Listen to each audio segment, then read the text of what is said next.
Capítulo 3. Tú no eres especial.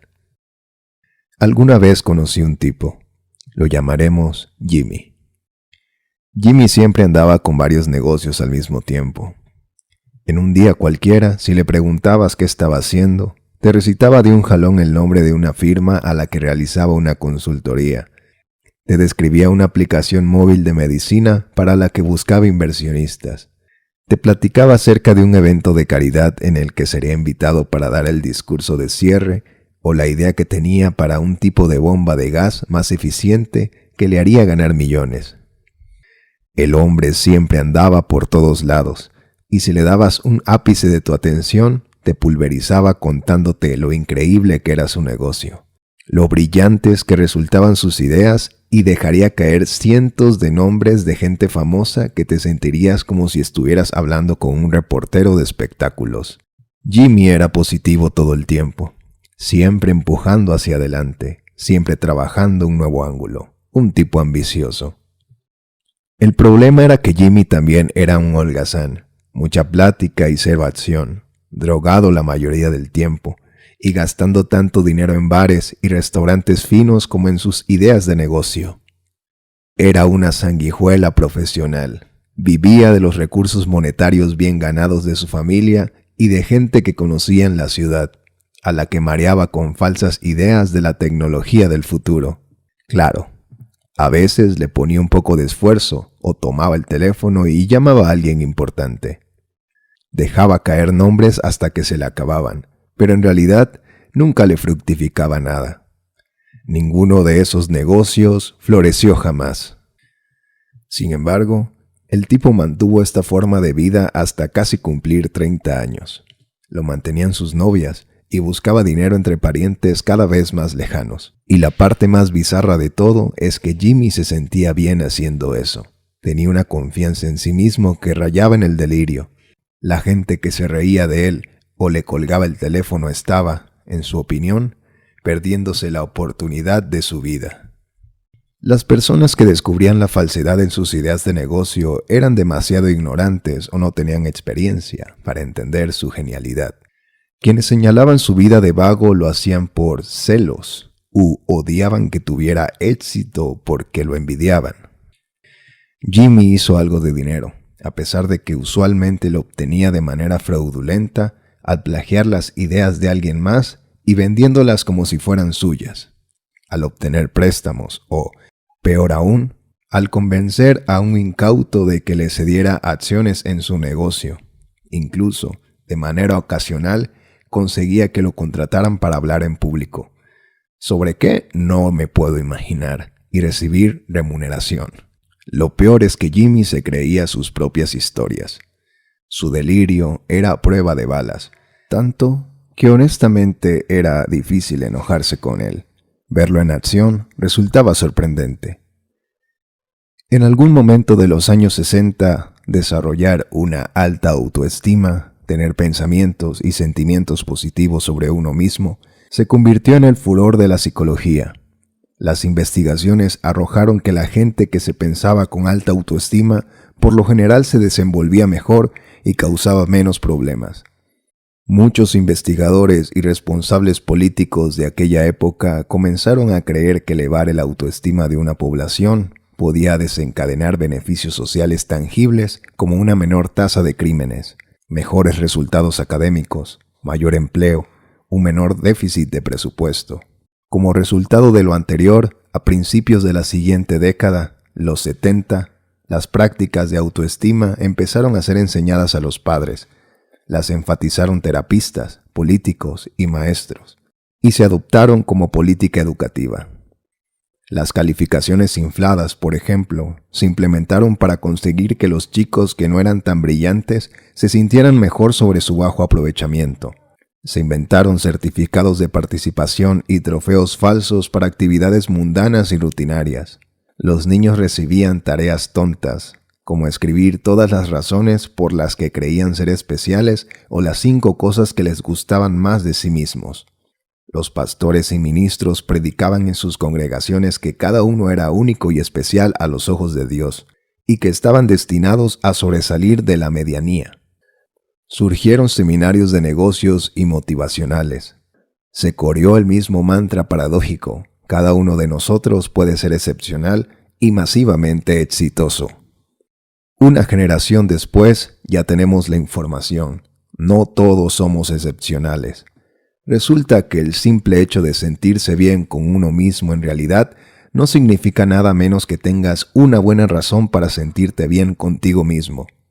Resulta también que la adversidad y el fracaso son de hecho útiles e incluso necesarios para desarrollar adultos exitosos y fuertes en términos emocionales. Y resulta que enseñarle a la gente a creer que es excepcional y sentirse bien acerca de sí no logra crear una generación plagada de Bill Gates o de Martin Luther King. Crea una población llena de Jimmys. Jimmy, el iluso fundador de negocios. Jimmy, el que fumaba mota todo el día y no tenía ninguna habilidad real más allá que hablar bien de él y creérselo. Jimmy, el tipo de hombre que le gritaba a su socio de negocios por ser inmaduro, y luego iba a gastarse todo el crédito de la compañía al restaurante más caro de la ciudad para impresionar a alguna modelo rusa. Jimmy, a quien se le estaban acabando los parientes que le pudieran prestar más dinero. Sí, ese ser confiado y con alta autoestima llamado Jimmy. El Jimmy que dedicó tanto tiempo a hablar de lo bueno que era hasta que, ya sabes, se le olvidó que en realidad debía hacer algo. El problema con este movimiento de autoestima es que se basaba en el hecho de qué tan positivamente se percibía la gente.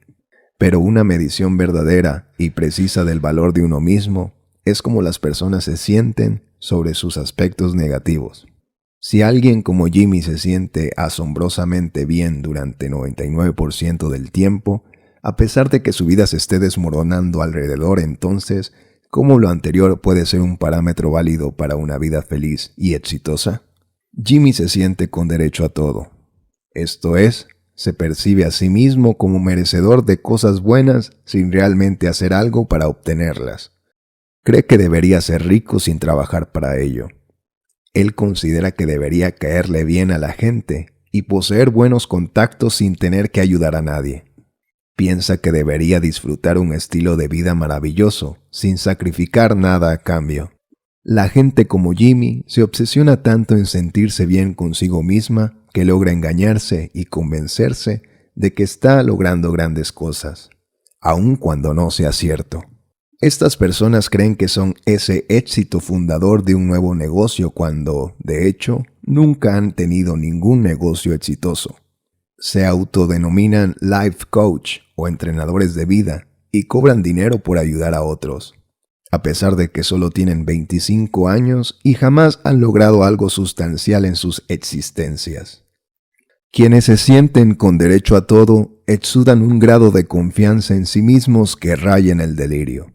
Dicha confianza puede ser atractiva para algunos, al menos por un rato.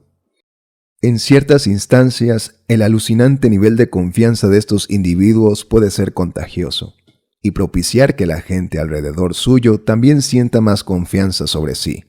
A pesar de todas las locuras de Jimmy, tengo que admitir que a veces era divertido salir con él. Te sentías indestructible a su lado. Pero el problema de creerse con derecho a todo es que hace que la gente necesite sentirse bien consigo misma todo el tiempo, incluso a costa de quienes se encuentran a su alrededor. Y ya que esta gente siempre necesita sentirse bien, termina gastando su tiempo pensando solo en ella. Después de todo, convencerte de que tu popó no apesta requiere mucha energía y trabajo, en especial cuando has estado viviendo en un inodoro. Una vez que las personas han desarrollado ese patrón de pensamiento, de interpretar constantemente lo que sucede a su alrededor como autoengrandecedor, es muy complicado sacarlas de ese círculo vicioso.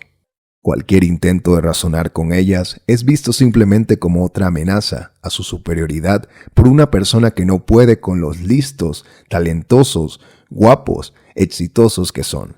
Este sentirse con derecho a todo envuelve a las personas en una burbuja narcisista. Distorsionan todo para reforzarse a sí mismas. La gente que se cree con derecho a todo ve cada situación en su vida ya sea como una afirmación de o una amenaza para su propia grandeza. Si algo bueno les ocurre es por alguna hazaña maravillosa que consiguieron, y si algo malo les sucede es porque alguien está celoso e intenta derribarlos. Este sentimiento es impasible. Las personas que se sienten con derecho a todo se engañan con cualquier cosa que alimente su sentido de superioridad. Mantienen esta fachada mental a cualquier costo, incluso si a veces requiere ser física o emocionalmente abusivo con los que los rodean. Pero esta es una estrategia fallida. Es otra forma de droga mental. Esto no es felicidad. La verdadera medida del valor propio no se basa en cómo esa persona se percibe respecto de sus experiencias positivas, sino cómo se siente en relación con las experiencias negativas. Una persona como Jimmy se esconde de sus problemas y se inventa éxitos ficticios en cada esquina. Y como no puede enfrentar sus adversidades, sin importar lo bien que se sienta consigo misma, es débil. Una persona que en verdad posee una alta autoestima es capaz de analizar las partes negativas de su carácter con franqueza. Sí, a veces soy irresponsable con el dinero. Sí, confío demasiado en otros para apoyarme. Debería confiar más en mí mismo. Y después actúan para mejorar. Pero la gente que se siente con derecho a todo, al ser incapaz de reconocer sus problemas de manera abierta y honesta, es incapaz a sí mismo de mejorar su vida de una manera significativa y duradera. Al final, siguen persiguiendo esa sensación de grandeza una y otra vez, acumulan más y más niveles de negación. Pero eventualmente la realidad pega y los problemas subyacentes volverán a presentarse. Es solo cuestión de cuándo y qué tan doloroso será. Todo se desmorona. Sentado a las 9 de la mañana durante mi clase de biología, con la cabeza entre las manos, miraba perdidamente el minutero del reloj. Cada tic-tac se enlazaba a las explicaciones de la maestra sobre cromosomas y la mitosis. Como cualquier puberto de 13 años atrapado en una habitación mal ventilada y con luz fluorescente, me hallaba aburrido. Alguien llamó a la puerta. El señor Price, asistente del director de la escuela, asomó la cabeza. Disculpen la interrupción. Mark, ¿puedes venir conmigo, por favor? Y trae tus cosas. Qué extraño, pensé. A los estudiantes los envían con el director, pero el director rara vez es enviado a los estudiantes. Recogí mis útiles y salí del aula. El corredor estaba vacío.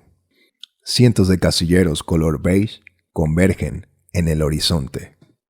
Mark, ¿puedes llevarme a tu casillero, por favor? Claro, dije, mientras camino a paso lento por el pasillo, con mis jeans baggies, el cabello largo y mi camiseta de pantera. Llegamos a mi casillero. Ábrelo si eres tan amable, solicita el señor Price, así que accedo. Da un paso hacia adelante y toma mi abrigo, mi maleta de gimnasio, mi mochila. Todo el contenido del casillero, salvo unos cuadernos y lápices. Empieza a caminar de nuevo. Ven conmigo, por favor, dice, sin voltear a verme. Un sentimiento incómodo me invade. Lo sigo hasta su oficina, donde me pide que me siente. Cierra la puerta y le pone seguro. Basta la ventana y ajusta las persianas para impedir la vista desde adentro. Me empiezan a sudar las palmas de las manos. Esta no es una visita normal al director. El señor Price se acomoda en su asiento y en silencio comienza a buscar entre mis pertenencias. Revisa bolsillos, abre cremalleras, sacude mi vestimenta de gimnasio y la coloca sobre el suelo. Sin voltear a verme, el señor Price pregunta: ¿Sabes qué estoy buscando, Mark? No, contesté. Drogas. La palabra me sorprende, me quedo atento y nervioso. ¿Drogas? Balbuceo. ¿De qué tipo? Me mira con severidad.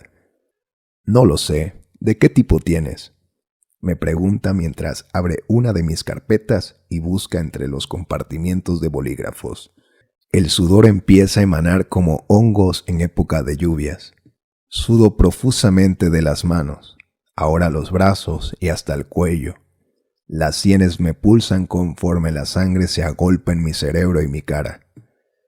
Como cualquier puberto de 13 años, recientemente acusado de poseer narcóticos y llevarlos a la escuela, quiero huir y esconderme.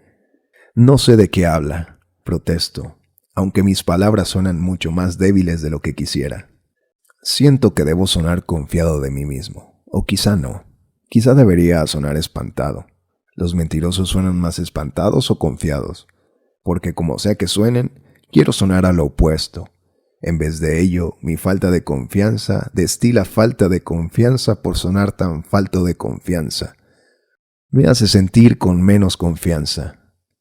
Eso ya lo veremos, dice, y dirige su atención hacia mi mochila, la cual en apariencia posee 100 bolsillos. Cada uno de ellos está lleno con su propio conjunto de tonterías de adolescente. Plumas de colores, pedazos de papel con notas que nos pasábamos en clase, discos compactos de los 90 con sus estuches quebrados, marcadores secos, un cuadernillo de dibujo con la mitad de las hojas arrancadas, polvo, pelusa y porquería acumulada durante mi exasperante y tortuosa existencia preparatoriana. Debo estar produciendo sudor a la velocidad de la luz, porque el tiempo se extiende y se demora de tal forma que lo que son meros segundos en las 9 horas del reloj de la clase de biología, ahora se sienten como eones paleolíticos y estoy creciendo y muriendo a cada minuto. Solo estamos el señor Price, mi mochila, que parece no tener fondo, y yo. En algún punto cerca del periodo mesolítico, Price termina de registrar mis pertenencias. Sin haber encontrado nada, se le nota nervioso. Voltea la mochila y deja caer toda mi porquería contra el suelo. Ahora suda tan profusamente como yo, excepto que, en lugar de mi terror, está su ira. «Así que no traes drogas hoy, ¿eh?», trata de escucharse casual. «Negativo», contesto con el mismo tono. Entonces extiende todas mis cosas, separa cada artículo y los apila junto a mi uniforme de deportes. Mi abrigo y mi mochila ahora yacen vacíos y sin vida en su regazo. Suspira y se le queda viendo a la pared, como cualquier puberto de 13 años, encerrado en una oficina con un hombre que lanza airadamente todos sus útiles al piso. Quiero llorar. El señor Price escanea los contenidos organizados en la superficie del suelo. Nada ilícito o ilegal, cero narcóticos, incluso nada que vaya contra las políticas de la escuela. Suspira y deja caer el abrigo y la mochila también al piso. Se agacha y pone los codos sobre las rodillas para encontrarse cara a cara conmigo. «Mark, te daré una última oportunidad de ser honesto conmigo. Si eres honesto, esto resultará mucho mejor para ti, pero si estás mintiendo, entonces será mucho peor. Ahora, dime la verdad», demanda Price. «¿Trajiste hoy drogas a la escuela?» Conteniendo las lágrimas y ahogando los gritos que quieren escapar de mi garganta, enfrento a mi verdugo y con una voz suplicante que muere ser elevado por estos horrores adolescentes le digo: «No, no tengo nada de drogas, no tengo ni idea de lo que habla». «Ok», expresa, dejándose vencer. «Supongo que puedes recoger tus cosas y retirarte». Le da una última y larga mirada a mi mochila, que posa tendida en el suelo de su oficina cual promesa rota. Pone casualmente la punta de sus zapatos sobre mi maleta escolar. Le propina unos golpecitos, en un último esfuerzo por hallar algo. Yo espero con ansias que se levante y se vaya para poder seguir con mi vida y olvidar esta pesadilla. Pero su pie se topa con algo. «¿Qué es esto?», inquiere mientras continúa golpeando con el pie. «¿Qué es qué?», pregunto. «Aquí hay algo». Levanta la mochila y empieza a palpar el fondo de ella. Para mí, la habitación comienza a nublarse y todo se mueve. Cuando era chico era inteligente, era amistoso, pero también era un cabrón. Lo digo de la manera más amorosa posible. Era un rebelde y mentiroso cabroncito, enojado y lleno de resentimiento. Cuando tenía 12 años, hackeé el sistema de seguridad de mi casa con imanes del refrigerador para poder escabullirme a medianoche. Un amigo y yo poníamos el coche de su mamá en neutral y lo empujábamos hasta la calle para que pudiéramos manejarlo sin que ella se despertara. En las tareas, escribía sobre temas como el aborto porque sabía que mi maestra de inglés era una cristiana súper conservadora. Otro amigo y yo le robábamos cigarros a su mamá y los vendíamos a los niños afuera de la escuela. Y también había dispuesto un compartimiento secreto en el fondo de mi mochila para esconder mi marihuana. Ese era el mismo compartimiento secreto que el señor Price descubrió al pisar las drogas que se hallaban ocultas en él. Yo había mentido, y tal como lo prometió, Price no tuvo piedad. Un par de horas después, como cualquier puberto de 13 años esposado en el interior de una patrulla, creí que mi vida había terminado. Y de alguna forma no estaba tan equivocado. Mis padres me pusieron en cuarentena en la casa. No tendría más amigos en el futuro previsible, ya que fui expulsado de la escuela. Recibiría educación a domicilio por lo que restaba del año. Mi madre me obligó a cortarme la melena y tiró todas mis camisetas de Marilyn Manson y Metallica, lo cual, para un adolescente de 1998, equivalía a ser sentenciado a muerte por aburrido. Mi padre me arrastraba a su oficina todas las mañanas y me ponía a archivar documentos durante horas. Una vez que la educación en casa terminó, me inscribieron en una escuela pequeña, privada y cristiana, donde, y supongo que no les sorprenderá, no encajé. Y justo cuando finalmente dejé las drogas y había aprendido el valor de la responsabilidad y la disciplina, mis progenitores decidieron divorciarse. Cuento todo esto para que se comprenda que mi adolescencia apestó. Perdí a todos mis amigos, mi comunidad, mis derechos legales y mi familia en un lapso de 9 meses. En mis 20, mi terapeuta llamaría a esto una etapa verdaderamente traumática, y yo me pasaría más de una década trabajando en desenmarañarlo y tratando de convertirme en un desgraciado menos ensimismado que se cree con derecho a todo. El problema con mi vida hogareña de aquellos tiempos no son las cosas terribles que se hicieron o se dijeron. Peor aún, fueron las cosas terribles que necesitan ser dichas y hechas, pero no lo fueron. La capacidad de mi familia para negar la realidad es equiparable a la manera en la que Warren Buffett genera dinero o las Kardashian tienen sexo. Somos campeones en ello. La casa podría estar ardiendo en llamas con nosotros dentro y alguien habría hecho un comentario como: «Ay no, todo está bien.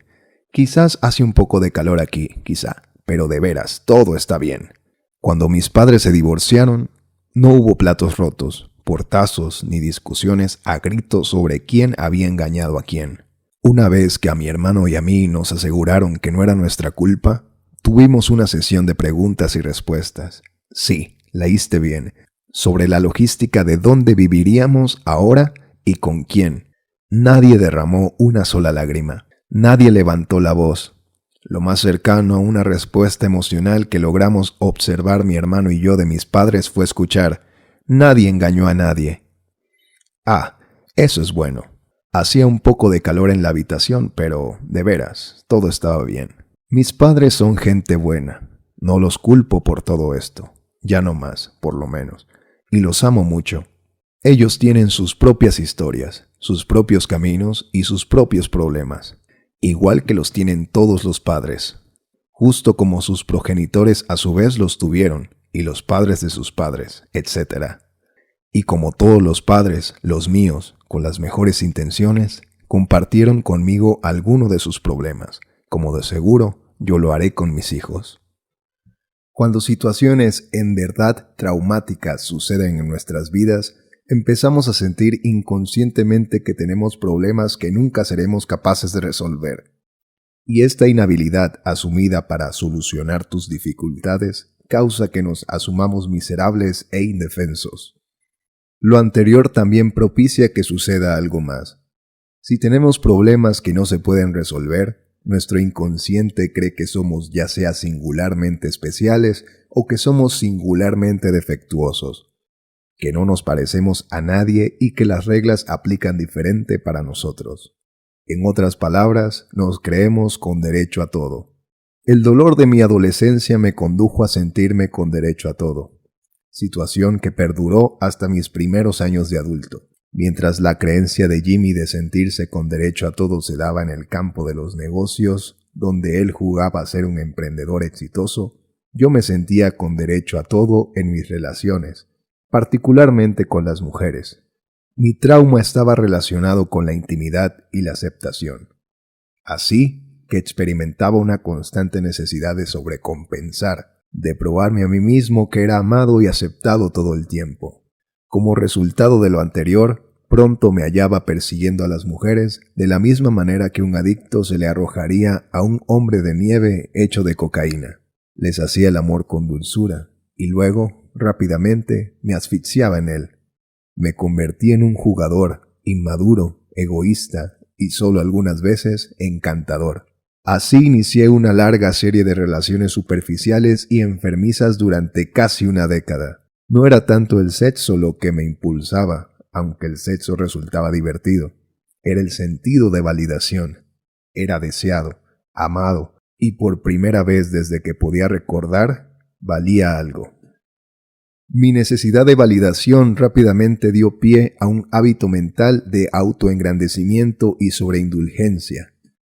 Me sentía con derecho de hacer o decir lo que quisiera, de romper la confianza de la gente, de ignorar sus sentimientos y luego justificarme con disculpas malas y poco sinceras.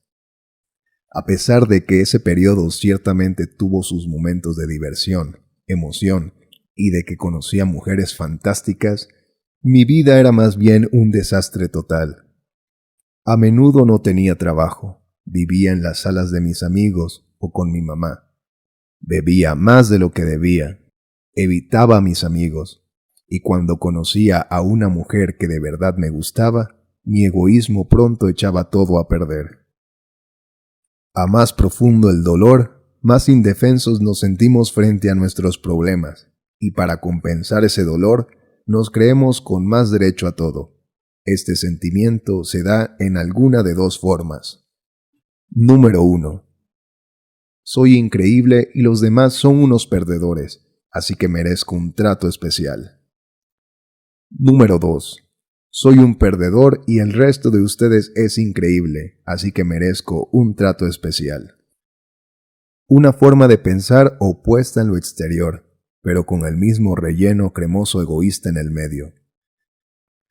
De hecho, seguramente verás a esas personas ir de un sentimiento a otro y de regreso. O se sienten en la cima del mundo o el mundo está encima de ellos, según el día de la semana, o lo bien que les esté yendo con su adicción particular en ese momento. Mucha gente identifica a Jimmy, y con razón, como un idiota asquerosamente narcisista por ser bastante obvio en su delirio de grandeza. Lo que muchas personas no identifican correctamente es ese sentirse con derecho a todo en las otras personas cuando éstas se consideran inferiores e indignas de este mundo. Interpretar todo en esta vida solo para parecer victimizado de manera permanente requiere el mismo nivel de egoísmo que lo opuesto. Se necesita la misma energía y el mismo engrandecimiento delirante para mantener la creencia de que uno tiene problemas inconmensurables o asumir que no enfrentas ninguno. La verdad es que no existe tal cosa como los problemas personales. Si tienes un problema, existen muchas posibilidades de que millones de personas lo hayan tenido en el pasado, lo estén padeciendo ahora y lo vayan a sufrir en el futuro. Muy probablemente gente que tú conoces. Eso no minimiza el problema ni significa que no deba doler. Tampoco significa que seas una víctima legítima en algunas circunstancias. Solo significa que tú no eres especial. Con frecuencia, darse cuenta de esto, que tú y tus problemas no son privilegiados en severidad o dolor, es el primer y más importante paso para resolverlos. Sin embargo, por alguna razón, Parece que cada vez más y más personas, en particular los jóvenes, están olvidando esto. Numerosos profesores y educadores han notado una falta de resiliencia emocional y un exceso de demandas egoístas en los jóvenes de ahora. No es poco común que ciertos libros sean removidos de un programa educativo por la simple razón de que hicieron sentir mal a alguien. A los oradores y profesores les gritan y los suspenden por infracciones tan sencillas como sugerir que algunos disfraces de Halloween en realidad no eran tan ofensivos. Los consejeros escolares notan que cada vez más estudiantes exhiben signos severos de estrés emocional sobre lo que, en otras épocas, eran experiencias propias de la rutina de las universidades, como una discusión con tu compañero u obtener una calificación baja en clase. Es extraño que en una época en la que estamos más conectados que nunca, sentirse con derecho a todo parezca mantenerse como la droga común. Algo acerca de la tecnología reciente parece permitir que nuestras inseguridades se descontrolen como nunca antes. Mientras más libertad poseemos para expresarnos, más creemos ser libres de tener que lidiar con alguien que pueda estar de desacuerdo con nosotros o que nos irrite. Mientras más expuestos estamos a puntos de vista opuestos, parecemos estar más molestos de que esos puntos de vista existan. Mientras nuestras vidas se vuelven más fáciles y más libres de problemas, más nos sentimos con el derecho de que éstas sean aún mejores. Los beneficios del Internet y de las redes sociales son fantásticos e incuestionables en muchas formas. Este es el mejor momento para estar vivos, pero quizás dichas tecnologías traen consigo consecuencias sociales no previstas. Tal vez estos avances tecnológicos que han librado y educado a tantos, simultáneamente refuerzan más que nunca ese sentirse con derecho a todo. La tiranía del excepcionalismo. Muchos de nosotros somos bastante promedio en las cosas que hacemos. Incluso si eres excepcional en algo, la probabilidad es que seas promedio o mediocre en la mayoría de las otras cosas. Esta es simplemente la naturaleza de la vida. Para ser de verdad bueno en algo, debes dedicarle toneladas de tiempo y energía, y como tenemos un tiempo y energía limitados, pocos nos volvemos en realidad excepcionales en más de una cosa, si es que lo logramos. Podemos decir que existe una improbabilidad estadística de que una sola persona sea extraordinaria en todas las áreas de su vida, o incluso en varias. Los empresarios brillantes, por lo general, son unos fracasados en sus vidas personales. Los atletas extraordinarios son regularmente superficiales y tan tontos como una piedra con lobotomía. Muchas celebridades de seguro están tan desorientadas en su vida como la gente que se deslumbra con ellas y sigue todos sus movimientos. Todos somos, en la mayoría de los casos, gente bastante promedio. Y son los extremos los que acaparan toda la atención. Como que esto ya lo sabíamos, pero rara vez lo pensamos o hablamos al respecto. Y ciertamente nunca discutimos por qué podría ser un problema.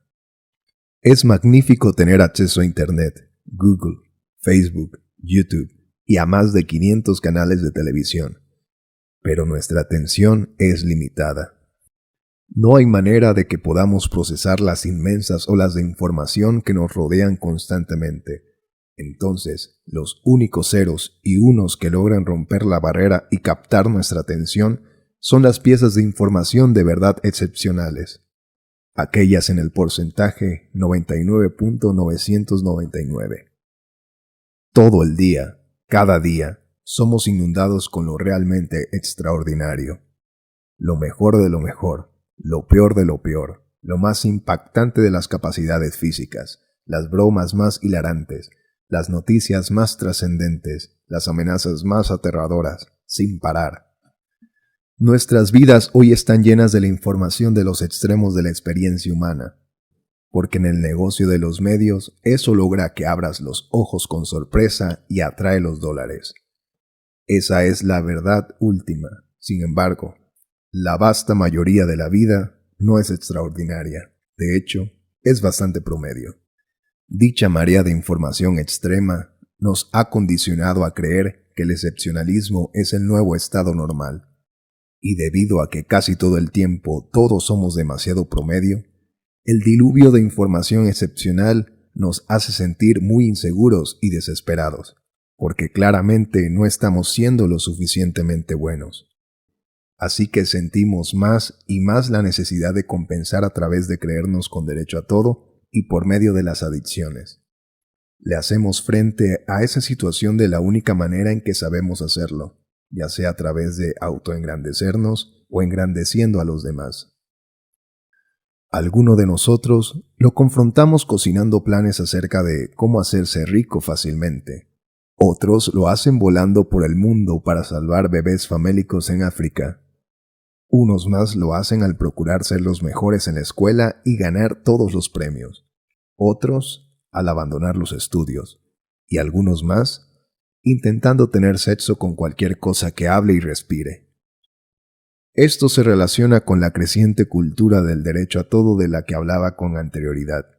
Por lo general, los llamados millennials son culpados por este cambio cultural, pero es probable que ellos constituyan la generación más conectada y visible. De hecho, la tendencia a sentirse con derecho a todo recorre a toda la sociedad, y creo que está ligada al excepcionalismo generado por los medios masivos. El problema es que la penetración de la tecnología y la mercadotecnia masiva están echando a perder las expectativas de las personas.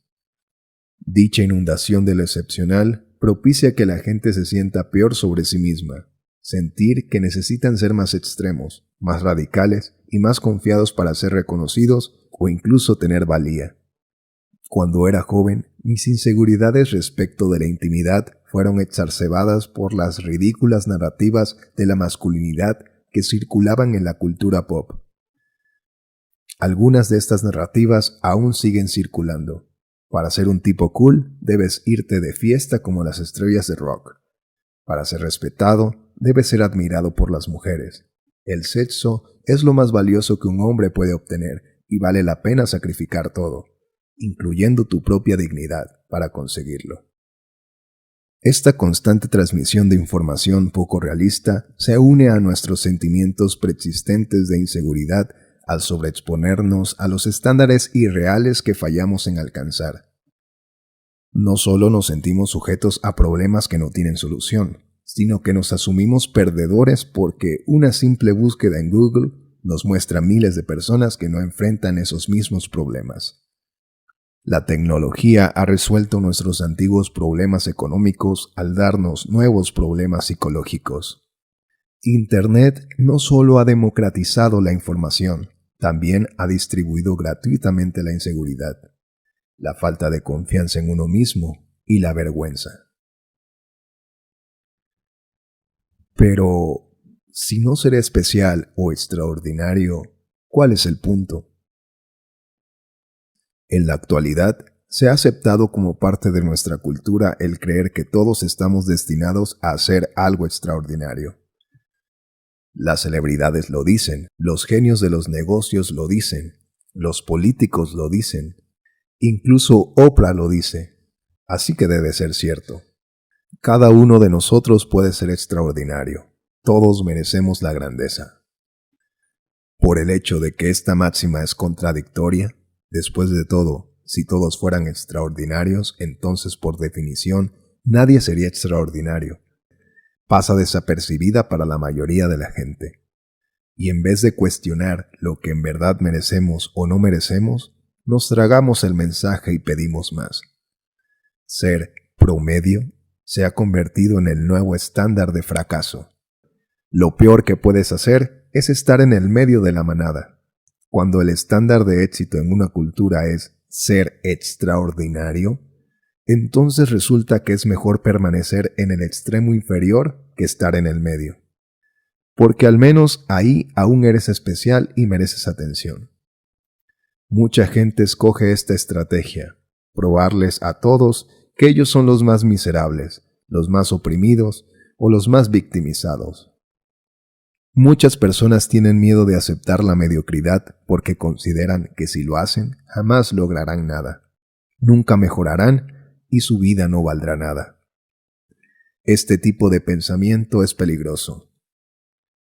Una vez que aceptas la premisa de que una vida vale solamente si es grande y notable, entonces, básicamente, estás aceptando el hecho de que la mayoría de la población humana, incluyéndote, apesta y no posee valor alguno. Esa mentalidad puede volverse peligrosa rápidamente, tanto para ti como para los demás. Las raras personas que sí se vuelven de verdad excepcionales en algo, lo hacen no porque crean que son excepcionales. Por el contrario, se tornan asombrosas porque están obsesionadas con la mejoría.